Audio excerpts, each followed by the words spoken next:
फिरता ही तहां ले जाए। कहने का तात्पर्य कि हम आपका शरीर सदा रहने वाला नहीं है। शरीर नहीं रहेगा, लेकिन शरीर में रहने वाली जीवात्मा जो है वो रहेगी।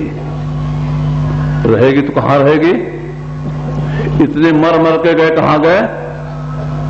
अच्छाई में गए या बुराई में गए, सुख में गए या दुख में गए, ऊंचे लोक में गए या अधोगत में चले गए। अधोगत में, दुख में, बुराई में तो कोई जाना नहीं चाहता है। हर एक चाहता है कि ऊंचा से ऊंचा लोक प्राप्त हो, ऊंचा से ऊंचा प्राप्त हो, अच्छाई को प्राप्त करें। तो आप लोगों ने पाठ में सुना है कि उपनिषद के मंत्र में, यदि इस जन्म में ब्रह्म को जान लिया तब तो ठीक है, यदि उसे इस जन्म में नहीं जाना तब तो बहुत बड़ी हानि है। बुद्धिमान लोग उसे समस्त प्राणियों में उपलब्ध करके इस लोक से जाकर साथ मरकर अमर हो जाते हैं। मतलब इस जीवन का के बाद का जो जीवन है बहुत लंबा जीवन है। उस लंबे जीवन को अगर सुखमय बनाना चाहते हो, एकमात्र ब्रह्म को जानो, केवल ब्रह्म को जानो। और केवल विचार में जानो तो नहीं, पहचान करके जानो। विचार में जाना तो बहुत कम जानना है, पूरा जानना तो होता पहचान करके। किसको कहा ब्रह्म? किसको कहा?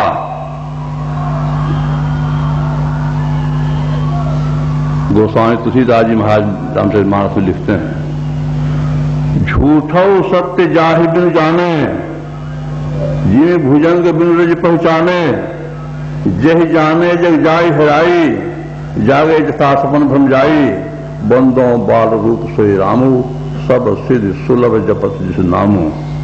ब्रह्म या परमात्मा ईश्वर वही जिसको नहीं जानने के कारण संसार दरअसल है झूठा, इसी को सत्य जान के पकड़े हुए हैं। जब तक सत्य का ज्ञान नहीं होता है तब तो असत्य ही सत्य का स्थान ले लेता है। पांडव लोग जो वनवास में थे, एक दिन भीम किसी सरोवर में प्रवेश कर हाथ मुंह धोने लगे। वहां एक युवक आ गया, देखा उनको इस तरह करते हुए, कहा देखो तो ठीक नहीं करते, बंधा जल है, इसको गंदा करना ठीक नहीं है, हाथ मुंह धोना है, जल ले लो बाहर में धो। लेकिन उन्होंने ध्यान दिया नहीं। ध्यान देते भी क्यों? एक तो थे वो राजपुत्र, दूसरे थे नौजवान, और तीसरे लिखा हुआ 10,000 हाथी का बल था। यहाँ तो थोड़ा सा बल हो जाता शरीर का, विद्या का, संपत्ति का, तो लोग मात जाते हैं, और वहां तो कितना है। ध्यान नहीं दिया। लेकिन वो युवक भी साधारण नहीं था। एक बार कहा, 2 बार कहा, 3 बार कहा, समझ गया कि नहीं मानेगा। एक हाथ लगा कमर में, एक हाथ लगा गर्दन में, सीधे टांग लिया, तो हाथी का बल बेकार हो गया और सीधे चला दक्षिण तरफ। भगवान किसी संयोग से वहीं से उनको मालूम हुआ तो आगे जाते हैं, बढ़ करके पूछते कौन है, पहचानता है? कहा खूब पहचानता हूं, महादुष्ट है ये। कहा क्या करोगे? कहा इसको ले जाकर बहुत गहरे समुद्र में फेंकूंगा। तो भगवान की तरह सुन लो, जरा हमसे सुन लो, ये तुम्हारे दादा हैं। उनका नाम था बर्बरी। और जब सुना हमारे दादा है तो उतर के पैर पर गिर क्षमा मांगने लगा। तो भीम को रंज नहीं हुआ। भीम को यह जान के खुशी हुई कि हमारा पोता ऐसा है जो हमको भी फुटबॉल की तरफ उठा सकता है। किया क्यों? नहीं जानता था, नहीं पहचानता था। इसलिए जब तक सत्य का ज्ञान नहीं होता है, असत्य ही सत्य का स्थान लेता है। तो संसार दरअसल में झूठा, इसी को सत्य जान के पकड़े। उदाहरण में दे दिया, जीव भुजंग बिन रज पहचाने, जैसे है रस्सी, पहचान में नहीं आई तो सांप का भ्रम हो गया। अब सांप का भ्रम हो गया, सांप से जो भय होना चाहिए, दुख होना चाहिए, होने लग गया। पहचान में क्यों नहीं आई? अंधकार के कारण। अंधकार के कारण रस्सी पहचान नहीं आई तो सांप का भ्रम हो गया। उसी तरह से हम अपने को देखें, शरीर नहीं शरीर में, और शरीर में भी तो कहां, तो देख लीजिए। आप जिसको देखना चाहते हैं, दृष्टि को उसके तरफ करते हैं तो वो देखते हैं। तो दृष्टि आप अपने तरफ कीजिए। आप तो अंदर में, शरीर के अंदर में, तो बाहर का देखना बंद कीजिए।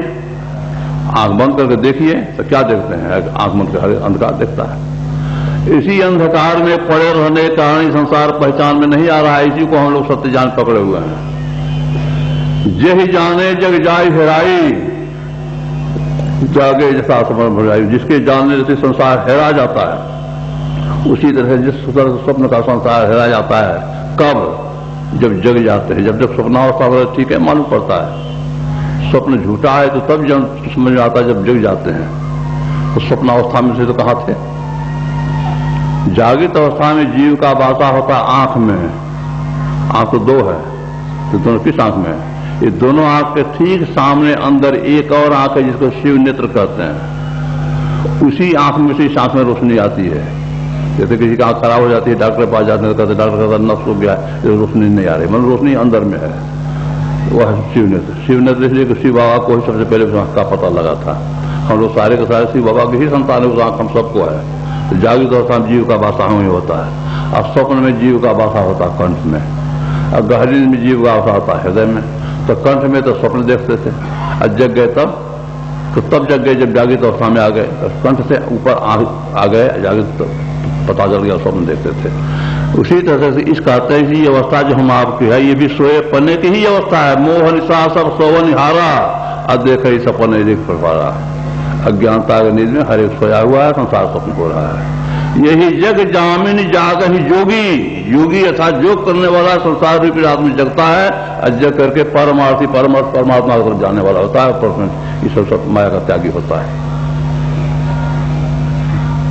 कंठ से आंख में आ गए तो जग गए। उसे इस अवस्था जिस अवस्था में है, इस अवस्था का और ऊपर चलिए, ये अवस्था भी हम आपके सोए पने की ही अवस्था है। दरिया सोता सदल जग, जागा नाही कोई, इस जागे में जो जागना जागा कहिए सो। यह जो ये तो माया मुख जागे सबे, सो सूता कर जान, दरिया जागे ब्रह्मदिश जा, सो जागा परमात्मा।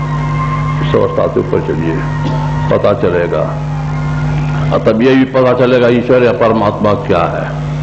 वो स्वामी तुलसीदास महाराज कहते हैं कि उस अवस्था में जो जा रहता है वो परमात्मा को बाल रूप में पाता है। यह बाल रूप वाली बात बड़ी विचारणीय बात है। केवल गोस्वामी तुलसीदास जी महाराज ही अगर कहे होते तो हम लोग समझते कि दशरथ नंदन भगवान राम के बारे में कह रहे हैं, क्योंकि और भी संतों ने, गोरखनाथ जी महाराज के वचन में है, गगन शिखर में बालक बोले। संत कबीर साहब के वचन में है, बालक रूपी साइया खेले सब घटमाए। सूरदास जी महाराज के वचन में, सपने माही नारी को भ्रम भयो, बालक कौन हेरायो, और जाग लखो ज्यों को तो ही है, नाव को गो न आयो। सूरदास समझे कि यह गति मन ही मन मुस्कायो, कहने जात वा सुख की महिमा जो गो खायो। कोई माई अपने बच्चे को लेकर सोई है, स्वप्न देखती बच्चा हेरा गया।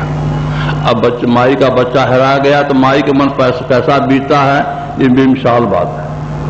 इसके लिए कोई उदाहरण ही नहीं है। बच्चे के प्रति माता का हृदय किस तरह से उड़ेला हुआ है वो माता ही जानती है, इसके लिए कोई उदाहरण नहीं है।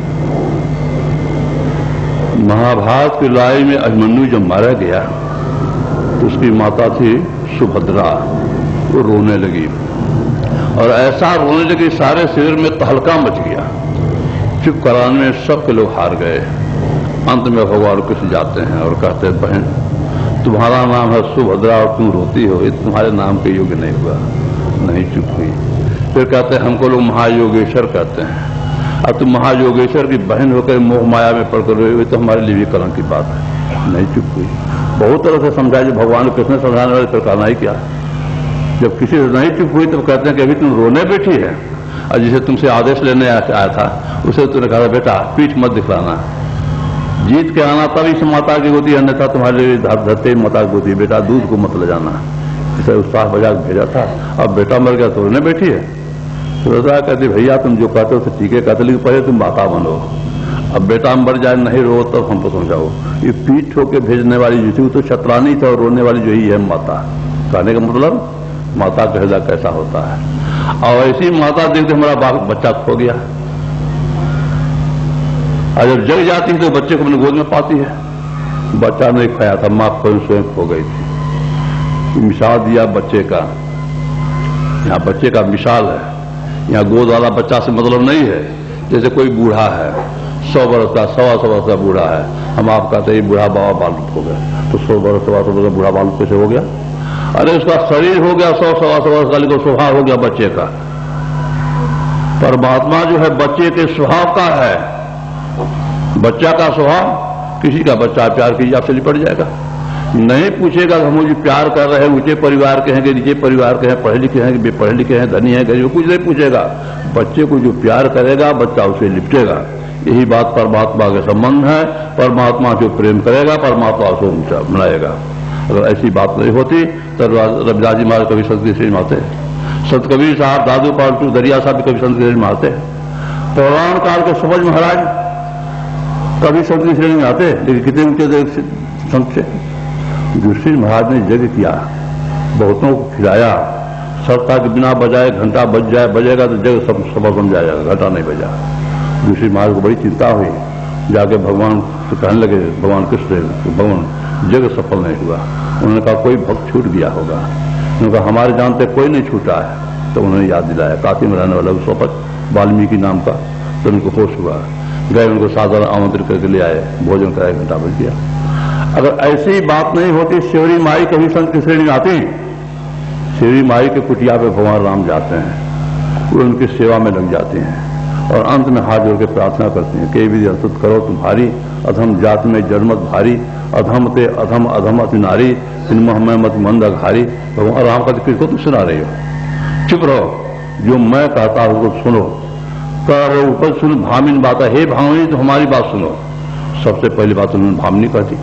भामिनी का चाहे जो भी अर्थ हो, तो यहाँ तात्पर्य सुंदरी से। सेवरी कैसी सुंदरी थी? आप जो सेवरी के बारे में सुने होंगे या पढ़े होंगे, जानते होंगे। उसका पति जब ब्याह के ले जा रहा था, जंगल के रास्ते जाने लगा, छोड़ के भाग गया। ये सोच के घर ले जाऊंगा तो बड़ी लोग हंसी उड़ाएंगे और सकता है बच्चे भी देख के डर जाएं। अब जिसको देख के बच्चे डर जाए, कैसी सुंदरी इसको आप सोच सकते हैं। ऐसी नारी को भगवान राम सुंदरी कहते हैं। क्या झूठ बोलते हैं? तो भगवान राम ही झूठ बोलेंगे, सत्य बोलने वाला कहां मिलेगा? मर्यादा पुरुषोत्तम थे। शरीर की सुंदरता सुंदरता नहीं है। शरीर को भाट भी जाकर सुंदर बन जाता है, अब रुपया भी जाकर सुंदर बन जाता है, बेस्या भी जाकर सुंदरी बन जाती है। तो सुंदरता में स्थान है, सुंदरता कोई और ही चीज। सुंदर दास संत हुए हैं, उनके वचन में सुंदर दिशत सुंदर माँ सो सुंदरता को कौन हुआ है? ये माँ है अर्थात भीतर से जो सुंदर है, दरअसल में वह सुंदर है। भीतर से कौन सुंदर है? तो वहां राम ने कहा भी, जाति पात कुल धर्म बढ़ाई, धन बल पंजन गुण चदाई, भगतहीन नर सोहई कैसा, बिन जल बारिश देखी जैसा। जात पांच कुल धर्म बड़ापन सब कुछ है, लेकिन भक्ति नहीं है। उसकी स्वभाव वैसे ही जानो बादल तो है जरूर, लेकिन पानी बरसाने वाला नहीं है। कहने का तात्पर्य, परमात्मा बालक के स्वभाव का है। बालक को अपना पराया नहीं, परमात्मा को भी अपना पराया नहीं। जात पात पूछे नहीं कोई, हरि को भजे सो हरि को होई। बालक वह जो पेट से पैदा होता है, परमात्मा वह जिसका दर्शन पहले अपने अंदर में होगा तब सर्वत, और जब तक अंदर नहीं होगा तब तक कहीं नहीं होगा। ऐसा है परमात्मा स्वभावतः। स्वरूपतः कैसा है? स्वरूपतः कैसा है? अवश्य आपके धर्म, हमारे धर्म ग्रंथों में बहुत से नाम रूपों में बतलाया गया है, लेकिन बहुत से नाम रूपों में बतला करके यह नहीं कहा गया कि बहुत है, वह है एक ही। बहुत से नाम रूप में भी है, वही एक कौन? यही नहीं जानने का आज सांप्रदायिकता है। इसका नतीजा तो आप लोग पर जानबे करते हैं। उसी एक का ज्ञान होना चाहिए। अगर कोई ऐसा सोचता है कि नाम रूप के ज्ञान में काम चल जाएगा, तो अब तक काम नहीं चला है। अब तक नहीं चला है, अब तक नहीं चला है तो आगे भी नहीं चलेगा। जिसके सब नाम रूप उसका ज्ञान होना चाहिए। तो क्या नाम रूप की उपासना बेकार है? ऐसी बात भी नहीं है, ऐसी बात भी नहीं है। हमारे परमार्थ श्री महाराज कहते थे, जो ऐसा सोचता है कि केवल नाम रूप की उपासना में काम चल जाएगा, निर्गुण निराकार की कोई आवश्यकता नहीं है, वो तो गर्दन काट के जिंदा रहना चाहता है। अब कोई ऐसा अगर सोचता है कि सगुण साकार की कोई आवश्यकता नहीं, कि निर्गुण निराकार से काम चल जाएगा, वो पैर काट के चलना चाहता है। पैर भी चाहिए, गर्दन भी चाहिए। सगुण साकार की उपासना प्रारंभिक उपासना है, निर्गुण निराकार की उपासना अंतिम उपासना है। प्रारंभ नहीं करेंगे तो अंत कुछ कौन सी का होगा, और अंत नहीं करेंगे तो अंतिम लाभ नहीं होगा। लेकिन परमात्मा के सत्य स्वरूप का ज्ञान, सगुण साकार की उपासना उसकी माया रूप की उपासना है, निर्गुण निराकार की उपासना उसकी मायातीत की उपासना है। वो मायातीत है, उसका सही सही ज्ञान होना चाहिए, पहचान वाला ज्ञान होना चाहिए। कैसे होगा वो पहचान वाला ज्ञान? कैसे होगा? परमात्मा का पहचान, आपन ही को खोज मिले तब राम सने ही। जब तक आपको अपने आप का ज्ञान नहीं होगा तो परमात्मा का भी ज्ञान नहीं होगा। अभी हम लोग अपने अपने शरीर के ज्ञान में हैं, तो और दूसरे के शरीर का भी ज्ञान कर रहे हैं। संसार का ज्ञान कर रहे हैं। क्यों? हमारा शरीर 5 तत्व का बना हुआ है, आप सबका शरीर 5 तत्व का बना हुआ है, सारा संसार 5 तत्व का बना हुआ है। 5 तत्व के शरीर के ज्ञान में रहने के कारण 5 तत्व से बने जितने हैं सबका ज्ञान हो रहा है। उसी तरह से हम जो शरीर के अंदर जीवात्मा है, हम परमात्मा से बने हुए ईश्वर अंश जीव विनाश ऐसा को 5 तुलसीदास में लिखा है। हम तत्व रूप में वही है जो हमारा परमात्मा है। इसलिए जब अपना ज्ञान होगा तब परमात्मा का ज्ञान होगा, और जब तक अपना ज्ञान नहीं होगा तो परमात्मा का भी ज्ञान नहीं होगा। इतना तो हम लोग जरूर जानते हैं कि हम लोग कुछ है, और वही है जिसके रहने शरीर जिंदा है और नहीं रहने शरीर मर जाएगा। लेकिन कैसा है, गोरा है, काला है, लंबा है, चौड़ा, कुछ पता नहीं। तो यह ज्ञान होना चाहिए, और जब तक यह ज्ञान नहीं होगा तब तो शरीर ज्ञान में रहकर संसार आसक्त बने रहेंगे, जन्मने मरने का दुख होते रहेगा। अपने आप का ज्ञान होना चाहिए। अपने आप का ज्ञान कब होगा? जैसे हम अपने शरीर को देखना चाहते हैं तो कैसे, कब देखते हैं? जब शरीर को निवस्त्र कर देते हैं तो अपने शरीर को देखते हैं नीचे से ऊपर तक। तो हम जीवात्मा पर माया का पर्दा लगा हुआ है, और जब तक माया का पर्दा रहेगा तो माया से संबंधित ज्ञान होगा, लेकिन अपना ज्ञान नहीं होगा। वो माया का पर्दा क्या है? हम रोज पाठ करते हैं, घटतम प्रकाश और शब्द पट जीव पर है छा रहे, यही पर्दा है, अंधकार प्रकाश। और जो प्रत्यक्ष है, आप देखिए, आंख बंद के देखिए, क्या देखते हैं? अंधकार। वो अंधकार कहाँ है? जहां आप है, उसी अंधकार में आप पड़े हुए। प्रत्यक्ष है अंधकार, और फिर हाँ अंदर केवल अंधकार